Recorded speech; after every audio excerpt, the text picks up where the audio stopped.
একজন কতদিন প্রধানমন্ত্রী থাকতে পারবে? অতীতে আমরা দেখেছি ১৬ বছর ধরে একজন, তার আগের ৫ বছর হিসাব করলে ২১ বছর। যত বেশি দীর্ঘ সময় থেকেছেন তত বেশি মনে হয়েছে ক্ষমতা একমাত্র তার ব্যক্তিগত জিনিস। একজন ব্যক্তি তার জীবনকালে ১০ বছরের বেশি প্রধানমন্ত্রী থাকতে পারবেন না। গত ১৬ বছর যাবৎ, বিশেষ করে ২০০৯ থেকে ২৪ পর্যন্ত গুম, খুন, হত্যা, লুণ্ঠন, সেটা আমাদের এই শিক্ষা দিয়েছে যে এই ব্যবস্থার পরিবর্তন ছাড়া আমরা আর অগ্রসর হতে পারব না।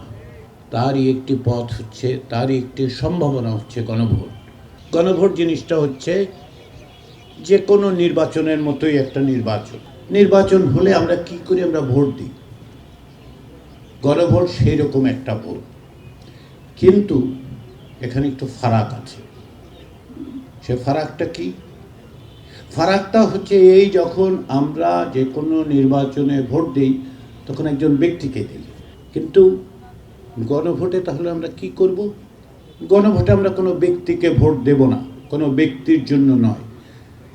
জাতীয় সংসদের নির্বাচন হবে, জাতীয় সংসদের নির্বাচনের পাশাপাশি গণভোট হবে, যে কারণে আপনারা দুটো ব্যালট পাবেন। আসলে নির্বাচনটা হচ্ছে হ্যাঁ অথবা না, এটা হচ্ছে হ্যাঁ না ভোট। এই হ্যাঁ না ভোটে কি আছে? অন্য সময়ের থেকে ভিন্ন। কি অর্থে ভিন্ন? এই অর্থে, অতীতে আমরা যেটা দেখেছি, সংসদ কিছু একটা ঠিক করে তারপরে আমাদেরকে দেয়, আমরা তাতে সম্মতি দিই। এইবার আমরা বলছি যে না, যেহেতু এটা এই সরকারের বিষয় না, গণভোটে হ্যাঁ হলে অধ্যাপক ইউনূসের সরকার টিকে থাকবে, এটি আরও ৫ বছর, সেই ব্যবস্থা কিন্তু নয়। হ্যাঁ ভোট হলে এই সরকারি সব কিছু আগামীকাল থেকে ১৩ই ফেব্রুয়ারি থেকে বাস্তবায়িত করতে শুরু করবে, তাও নয়। আপনাদের প্রতিনিধিরাই সেগুলো বাস্তবায়নের জন্য অঙ্গীকারাবদ্ধ হয়েছে। রাজনৈতিক দলগুলো অঙ্গীকার করেছে।